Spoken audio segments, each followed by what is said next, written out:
Hello, welcome back to The Alcohol Experiment by Annie Grace, read by me, Melissa O'Malley.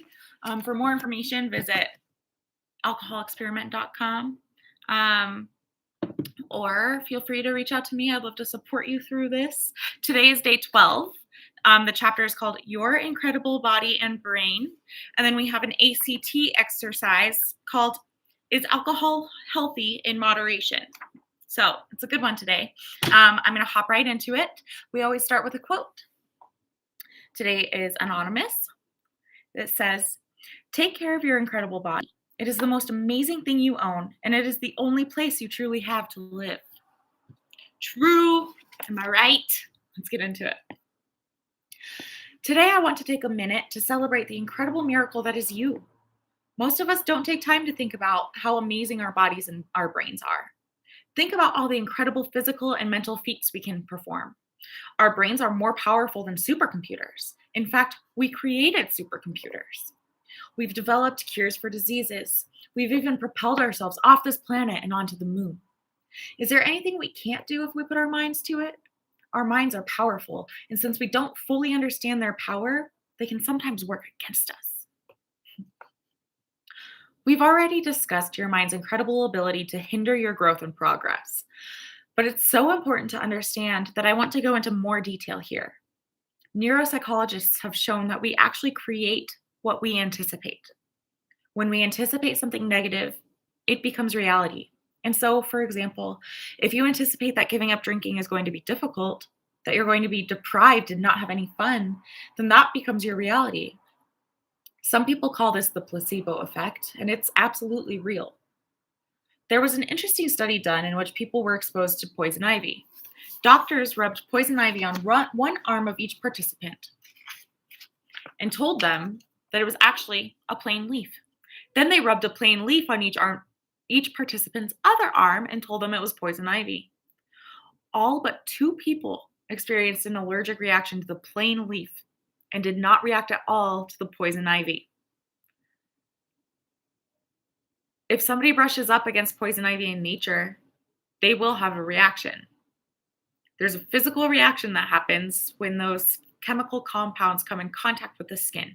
You get an itchy rash. Yet if your brain believes that nothing should happen, then nothing happens. That blows my mind. It's amazing.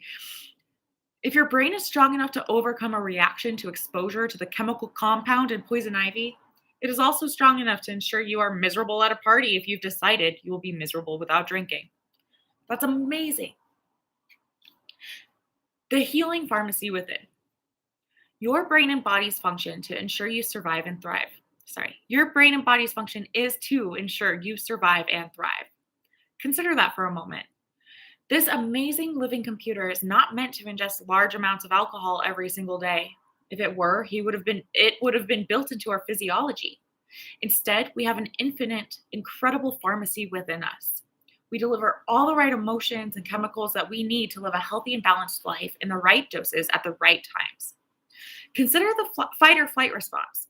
If you're being attacked by a bear in the wilderness, your body responds to help you escape that bear. Your heart starts beating faster, you become lighter on your feet. Parents have been able to pick up very heavy objects that have landed on their children because our bodies can release chemicals that make us 10, 20, even 30 times stronger than normal if we need to be in an extreme moment. That reminds me of if I see my baby stirring on the monitor, the way I can run up the stairs when I'm afraid that he might fall off the bed, it's like my feet don't even touch. I fly up the stairs. It's crazy. Our bodies and our brains can do such incredible stuff, and so we often overlook it. We don't even consider how intricate and powerful we are. There's a lot of talk these days about loving ourselves, and certainly we need to love ourselves. But we confuse loving ourselves with thinking that we're beautiful, sexy, talented, or good at all these external things. In my opinion, that is not truly loving ourselves. When you have a child, you love that child not because of their behavior, but simply because they exist. You want to feed that child good food and take care of their body because you want them to be healthy. We need to love ourselves as we love our children. Loving yourself includes getting to know yourself, accepting yourself, and making a conscious decision not to take your health for granted. You are the person you will be spending the most time with for the rest of your life. So stop judging yourself and take a minute to appreciate the true miraculous nature of this body and mind that you've been given. We need to care for ourselves out of love and compassion, remembering that we're created whole, complete, with everything we need to not only survive, but thrive. We must take care of our bodies to accomplish what we set out to do in the world. We love our bodies out of gratitude because they keep us alive and healthy, and because they house our personalities, the very essence of who we are. Some of the most impressive people in the world don't drink, not because they've had a problem with it, but simply because they naturally don't want to put alcohol into their bodies. Comedic actor Jim Carrey once said, "I'm very serious about no alcohol, no drugs. Life is too beautiful." Today, take some time to appreciate how amazing your body is. Give it a great big thank you for keeping you alive. Day 12 journal questions. Remember, all the wisdom you seek is actually inside you. The most important words in this experiment are the ones you tell yourself. Take some time to answer the following questions here or in a journal, a voice memo to yourself, or simply by speaking the words out loud for only you to hear. 1. A letter to your body. Take some time and write a sincere thank you to your incredible body. It might feel cheesy, but believe me, it will be worth your time. This exercise will give you precious awareness and insight for your future decisions. It is powerful. Let me say that the first letter to my body that I ever wrote was in 2016, and I'll never forget it. And I look back on it frequently. I've written a couple since then, but especially that one. If you've never written a letter to your body, um, take this invitation to do it. Ooh, number 2 is a letter from your body. Imagine that you are your body. You exist simply to keep the spirit of you alive. Your intention is to function in the best way possible, maintaining balance, purging toxins, and striving for longevity. As your body, what would you ask? What would you ask of the part of yourself that has power of choice in how the body is treated? That's a good one. I might need to do that. All right. We have ACT number 6. Is alcohol healthy in moderation? Awareness. We all know that drinking too much is bad for us. In a very general, fuzzy sort of way. But science. We've all seen so many reports and studies that prove it's healthy for us in moderation, right? Beer lowers our risk for heart disease, right? Red wine is good for my heart, and it also has the ability to improve cholesterol, fight free radical damage, help manage diabetes, fight obesity, and prevent cognitive decline. Doesn't it? Let's name this belief. Alcohol is healthy in moderation. Yeah, let's dig into this one. Clarity. It makes total sense that you believe alcohol is good for your health when you take into account the hundreds of articles you've probably seen promoting this research. It's no accident that many drinkers can quote scientific studies and comparative mortality rates between drinkers and non-drinkers. It's easy to convince yourself that there may be some truth to these articles because you haven't experienced the opposite and because it makes us feel better about our choices. After all, if you've never had a heart attack or a stroke, who's to say the 3 bottles of wine you drink every night aren't contributing to that? You don't have Alzheimer's, so it's possible your alcohol consumption has something to do with that. Antioxidants are good for us, so the wine you drink with antioxidants must be good for you too. Our brains are excellent at rationalizing, and the alcohol industry counts on that when they promote this kind of pseudoscientific reporting. The fact is, there are a handful of studies claiming that alcohol is good for you. Some of them were even funded by the alcohol industry itself, and there are thousands of studies that prove the exact opposite. The difference is that the positive studies get far more attention than the negative ones. Why do you suppose that is?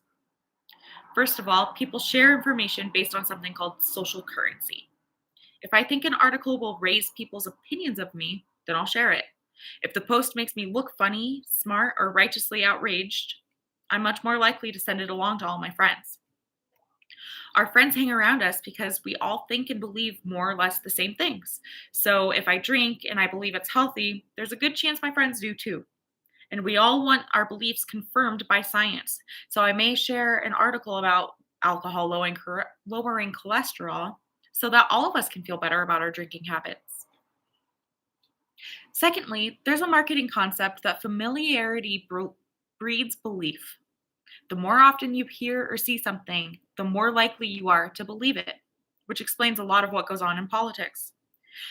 So every time you see a health benefit touted on a social media post or blog article, it reinforces your belief that alcohol is healthy in moderation.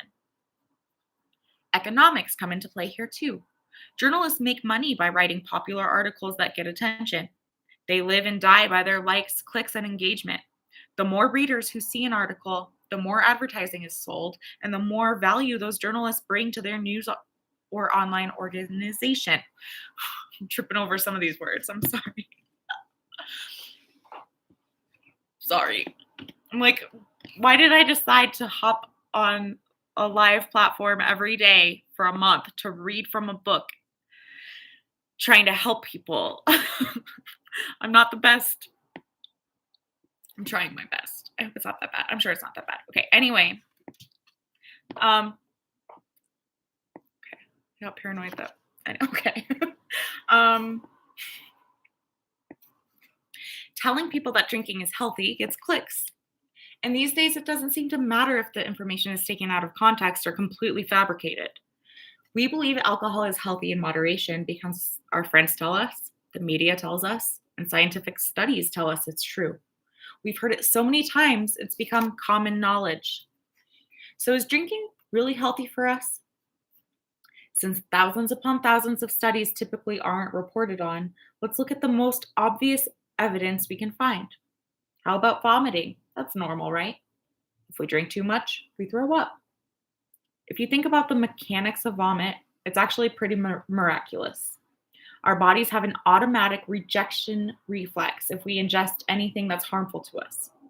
We don't die because our bodies know better. Unfortunately, alcohol is an anesthetic and numbs our gag reflex, which means we don't vomit as soon as we should, given how much we've consumed. So the poison takes effect and we get hangovers. Sometimes we even come to believe that worshiping the porcelain throne is a badge of honor. Look at me. I'm working today even though I'm super hungover. I'm so tough. Give me a prize. The internal evidence is staring you right in the face as it pours out of you in rivers, and it's gross. How can something your body reacts to so negatively be good for you? Let's also look more closely at the popularly cited evidence to support the idea that alcohol is good for us. We've all heard about the health benefits of resveratrol. I've never heard of that. um, Resveratrol and antioxidants in wine. There are ways to get those same antioxidants without addictive and life destroying effects, but let's say, for the sake of argument, that we think the research shows alcohol is good for our hearts. Diving in more deeply, there's more evidence to show the opposite. There are scientists who study scientific studies. They pull together all the data on the participants and they analyze the findings until they come up with their own conclusions. A study published in the British Medical Journal looked at this idea that alcohol is heart healthy. It analyzed the drinking habits and cardiovascular health of over 250,000 people and concluded that, quote, a reduction in alcohol consumption, even for light to moderate drinkers, is beneficial for cardiovascular health, unquote. But wait, don't drinkers live longer than non-drinkers? One wildly popular study, the Holohan study, has been widely publicized in mainstream news outlets like CBS News, Time, and even Medical News Today. Its creator, Charles J. Holohan, claims that people who drink live longer than abstainers. I think it's worth taking the time to analyze the study a bit so you can see where this social belief comes from. The study took 1,824 people, the ages of 55 to 65, and then looked at how many were alive 20 years later. Of them, 1,479 were drinkers and 345 were not. They found that a higher percentage of non-drinkers had died during the period of the study. So when they found a correlation between so they found a correlation between drinking and death. Correlation is not causation. They did not measure or account for the cause of death at all, so we have no idea how these people died. If you look more deep, this I'm like getting mad. I'm like getting mad reading this. If you look more deeply into the study, you'll find that they say the abstainers were more likely to have prior problems with the alcohol, which is why they didn't drink. Interesting. It also goes on to say that they were more likely to be obese and smoke cigarettes. Come on.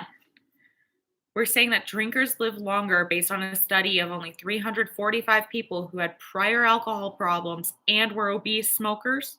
Really? Think about that for a second. Are you willing to risk your health based on such a small, skewed sample? According to the World Health Organization, quote, alcohol can damage nearly every organ and system in the body. Its use contributes to more than 60 diseases and conditions, unquote. The World Health Organization also reports that alcohol has surpassed AIDS as the leading risk factor for death among males between the ages of 15 and 59. And a groundbreaking and incredibly comprehensive global study came out in 2018 stating that there is, in fact, no safe level of drinking. Even a single drink, even on occasion, is detrimental to your health.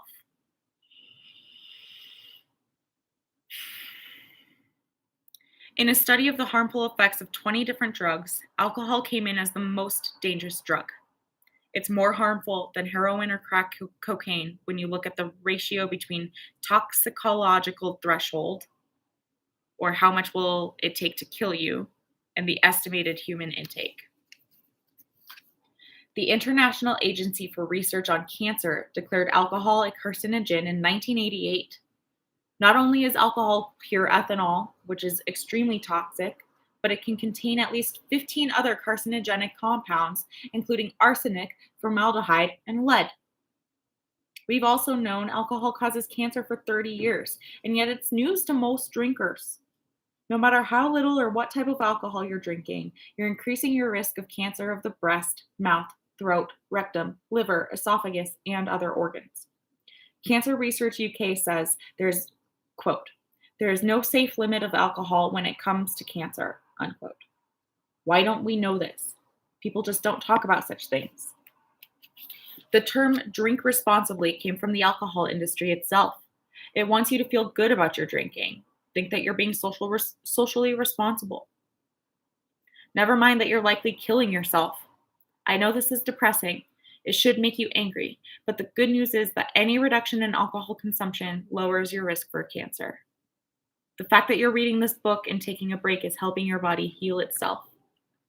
It's incredible to me that in our society, more attention is given to the side effects of even the most benign prescription drugs, which must all be listed individually in the advertisement, yet there is no disclaimer in alcohol ads.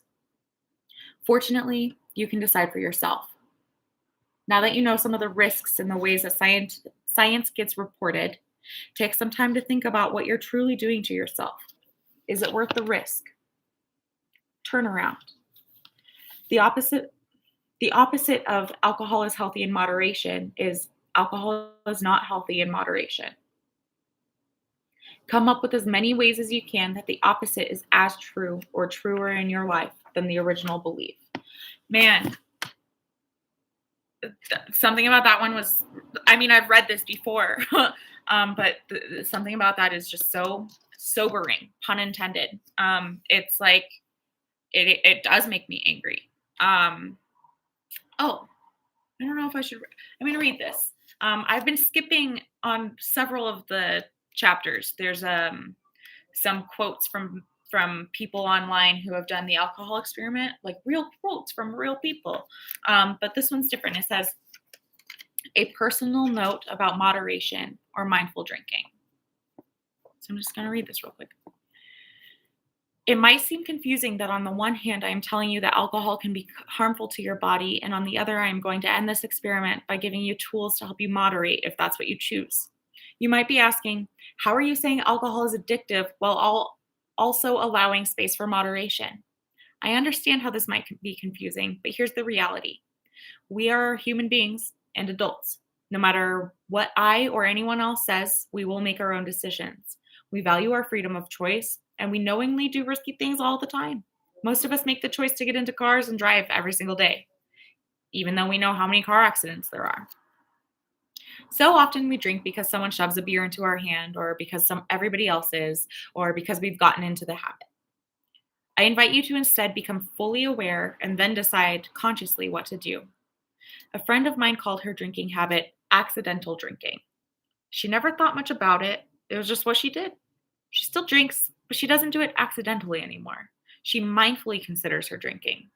She decided that it is better to be fully informed about alcohol than to leave her relationship with it unexamined and accidentally get addicted and screw her life up, which was the direction she was heading in with her accidental drinking.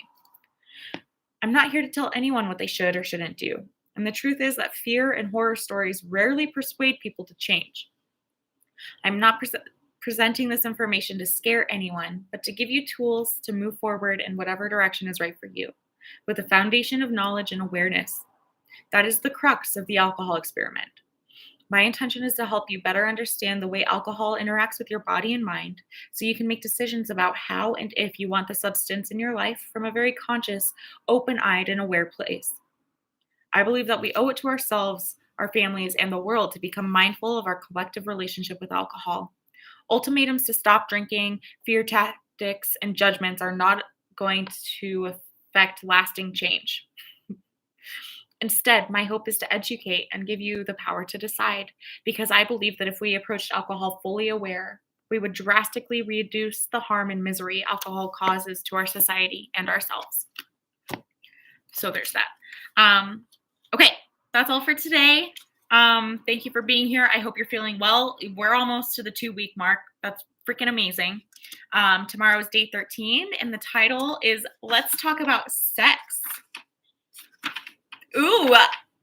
And there's no AC exercise. But, so we're talking about sex tomorrow. Until then, take really good care of yourselves. I'm proud of you. Bye.